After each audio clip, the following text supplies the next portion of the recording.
Welcome to my fundamental Guruji channel. Students, आज हम लोग बहुत ही इम्पोर्टेंट टॉपिक पढ़ने जा रहे हैं, पैरेलल लाइन। आज पैरेलल लाइन की सारी चीजें डिस्कस करेंगे। क्या होता है पैरेलल लाइन, किसे कहते हैं, इसमें कौन कौन से एंगल बनते हैं, कौन से एंगल किसके इक्वल होते हैं, सारी चीज डिस्कस करेंगे। लेकिन उसके पहले आपसे एक रिक्वेस्ट है, जो लोग इस चैनल पे अभी पहली बार आए हैं या जो लोग अभी तक सब्सक्राइब नहीं किए हैं, उसको इस चैनल को सब्सक्राइब कर लें और अच्छा लगे तो शेयर करें, लाइक करें। ओके, चलिए शुरू करते हैं। If two lines lie in the same plane and do not intersect when produced on either side, then such lines are said to be parallel line to each other। Means ऐसे दो line, जैसे मान लीजिए example समझते हैं। ऐसे दो line है, इन दोनों लाइन को दोनों डायरेक्शन में इनफाइनेटली इंक्रीज किया जाए, इसको इधर, इसको इस साइड में, और एक कभी भी इंटरसेक्ट ना करे, एक दूसरे को कभी कट ना करे, तो इस टाइप के लाइन को पैरेलल लाइन कहते हैं।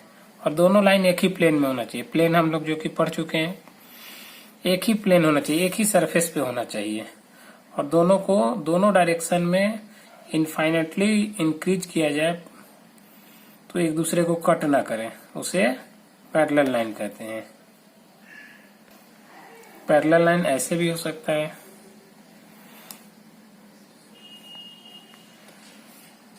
ऐसे भी हो सकता है पैरेलल लाइन।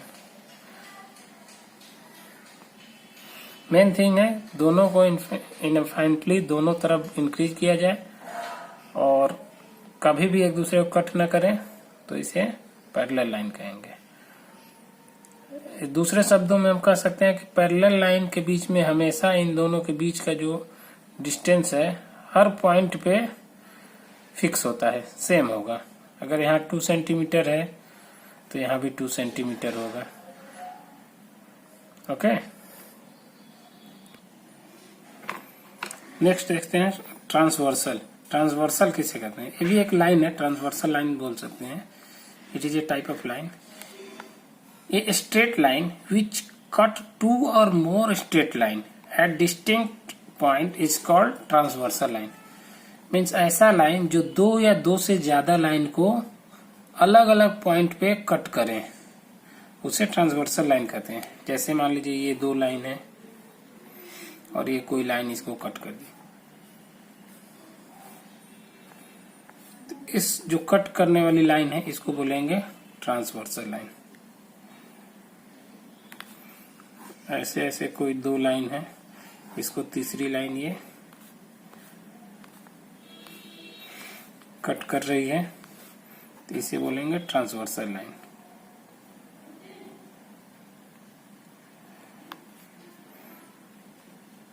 ओके, 2 या 2 से अधिक अगर एक लाइन को कट करता है तो आपको हम पिछली वीडियो में बताए थे, उसे इंटरसेक्टिंग लाइन कहते हैं। जैसे एक लाइन ऐसे दूसरी लाइन को कट कर रहा है तो ये होता है इंटरसेक्टिंग लाइन। ये ट्रांसवर्सल नहीं होगा, इंटरसेक्टिंग लाइन होगा ये।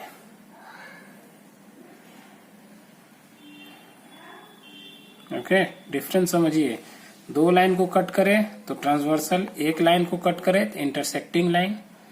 ओके, और एक ही पॉइंट पे 3 लाइन कट करे, ये भी बता चुके हैं पिछले वीडियो में। एक ही पॉइंट पर 3 या 3 से ज्यादा लाइन कट करे तो उसे बोलेंगे कॉनकरेंट line.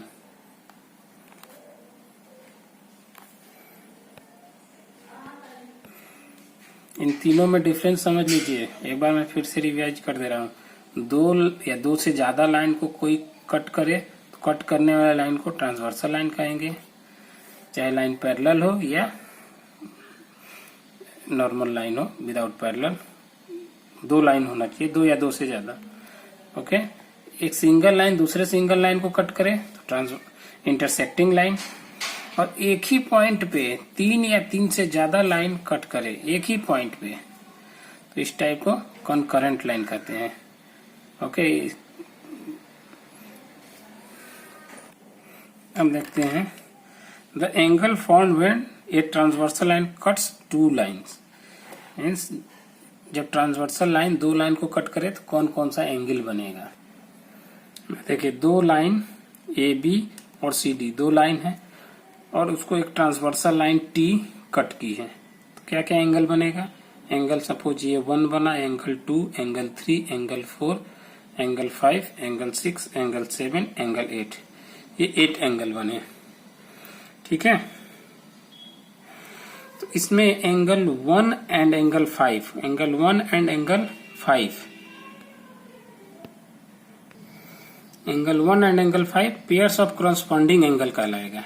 Pairs of corresponding angle 1 and 5, 4 and angle 4 and angle 8, 4 and angle 8, ये भी pairs of corresponding angle. 2 and 6, angle 2 and angle 6, ये भी कहलाएगा pairs of corresponding angle. 3 and 7, angle 3 and angle 7, ये भी कहलाएगा पेयर्स ऑफ करस्पॉन्डिंग एंगल। तो हमारा पहला हो जाएगा angle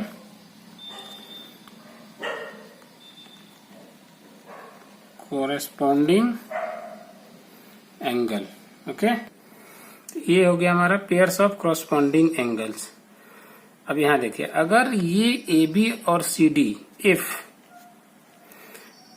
line A B parallel to C D, A B parallel to C D है, ये दोनों लाइन अगर पैरेलल है तो then corresponding angles are equal।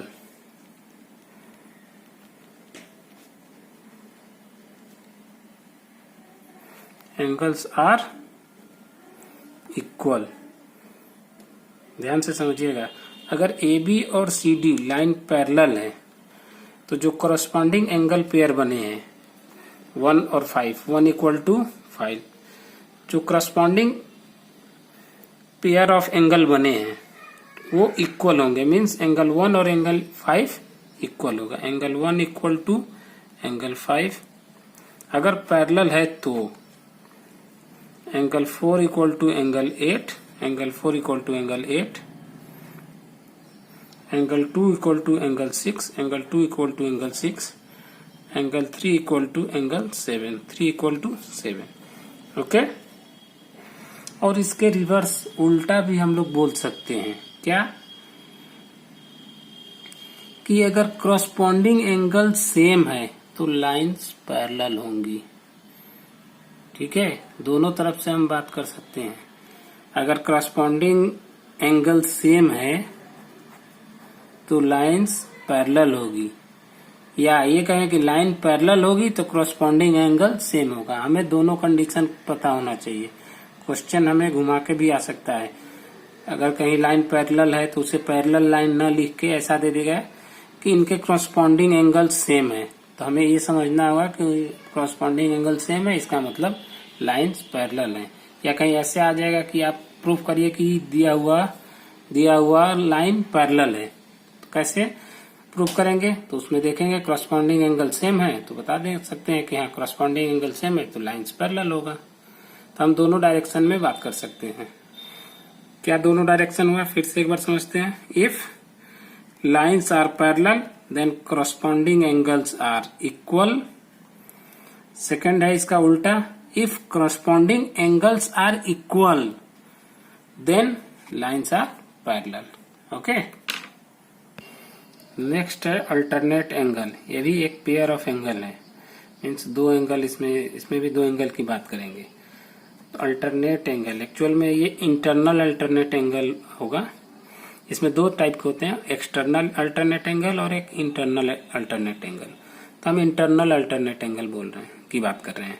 Internal alternate angle means ये जो पैरेलल लाइन है उसके दोनों अंदर की बात होगी, तो उसे इंटरनल अल्टरनेट एंगल कहेंगे। तो इसमें एंगल 4 और एंगल 6 कौन कौन से पेयर हुए, एंगल 3 एंगल 5, एंगल 3 और एंगल 5 और एंगल 4 एंगल 6, एंगल 4 एंगल 6, ये क्या होगा, अल्टरनेट एंगल। अल्टरनेट मीन्स होता है एक के बाद दूसरा छोड़कर तीसरा। जैसे इंटरनल एंगल कितने हैं, 1 2 3 4, ये 4 एंगल हैं। तो इसमें अगर चौथा एंगल है तो इसका अल्टरनेट कौन होगा? चौथा के बाद पांचवा है, पांचवा छोड़ के छठा, तो चौथा और छठा अल्टरनेट एंगल हुआ। जैसे एंगल 3 है, थर्ड एंगल है, थर्ड एंगल के बाद 4 आया, 4 को छोड़ दिए 5, तो 3 और 5 अल्टरनेट एंगल हो गया। तो ये हो जाएगा पेयर ऑफ अल्टरनेट एंगल।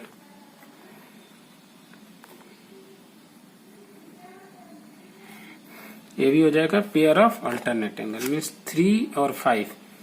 ध्यान से समझिएगा, 3 और 5 क्यों अल्टरनेट एंगल है? क्योंकि 3 के बाद 4 आया, 4 को छोड़ दिए 5।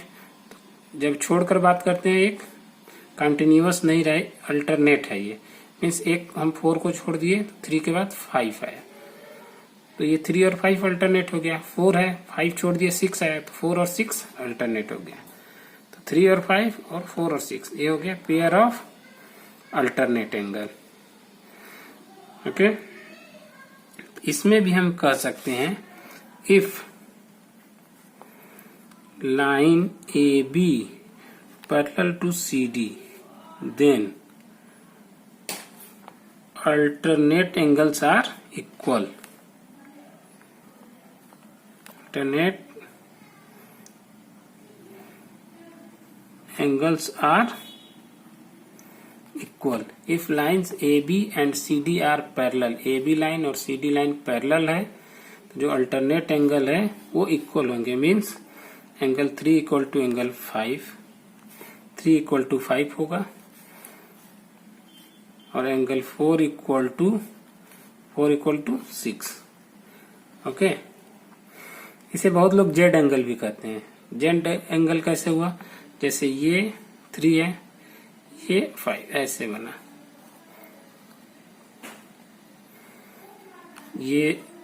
ये वाली लाइन है, 3 एंगल ये है, ये लाइन ऐसे आया, फिर ये ऐसे, ये 5 हुआ, 3 इक्वल टू 5 हो रहा है, तो जेड का शेप बन रहा है ना, इसलिए इसे जेड एंगल भी कहते हैं।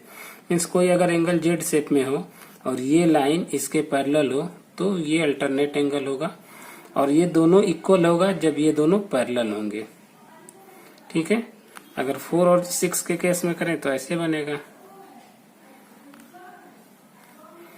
एंगल 4 और ये एंगल 6, ये उल्टा जेड बन गया। ओके, ये समझने के लिए है, 4 और ये जेड टाइप में शेप बने या उल्टा जेड बने और ये पैरेलल इसके हो, तो ये एंगल इक्वल होंगे जेड का, जो दोनों कॉर्नर है, जो दोनों वर्टेक्स है जेड का। ओके, और इसको भी उल्टे तरीके से बोल सकते हैं, कैसे? If alternate angles are equal then lines are parallel. इसका रिवर्स क्या होगा? If alternate angles are equal then lines are parallel.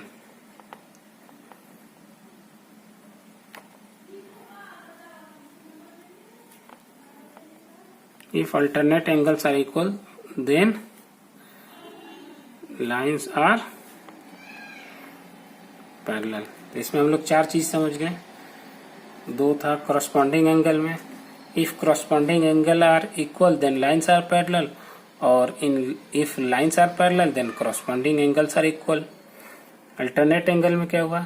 If lines are parallel then alternate angle are equal, if alternate angles are equal then lines are parallel. Third point है pairs of consecutive interior angle of one side is 180 angle. Interior consecutive interior angle, देखिए पहला तो word है interior. Interior means inside, means ये parallel line के inside में। ठीक है, हम लोग पैरेलल लाइन के इनसाइड की बात कर रहे हैं। कंसेक्यूटिव मीन्स लगातार, तो इनसाइड में कौन कौन से एंगल है पहले ये देख लेते हैं। 1 2 3 4, ठीक है। लगातार मीन्स 3 और 6, या ये कह सकते हैं 4 और 5। ओके, तो ये 4 और 5 क्या होगा? Consecutive interior angle. और इस साइड देखें तो 3 और 6 कंसेक्यूटिव इंटीरियर एंगल होगा। ठीक है, तो अगर लाइंस पैरेलल हैं, जैसे ये ए बी, ये सी, ये D, if A B line parallel to C D, then consecutive interior angle 4 + 5, 4 + 5 is 180 degree. या दूसरे साइड देखें तो 3 + एंगल 6 इक्वल टू 180। ओके, इसको कैसे कहेंगे? If line AB and CD are parallel then pairs of consecutive interior angle is 180 degree. कौन कौन होगा कंजिक्यूटिव इंटीरियर एंगल इस केस में? 3 और 6, क्योंकि ये वन साइड है।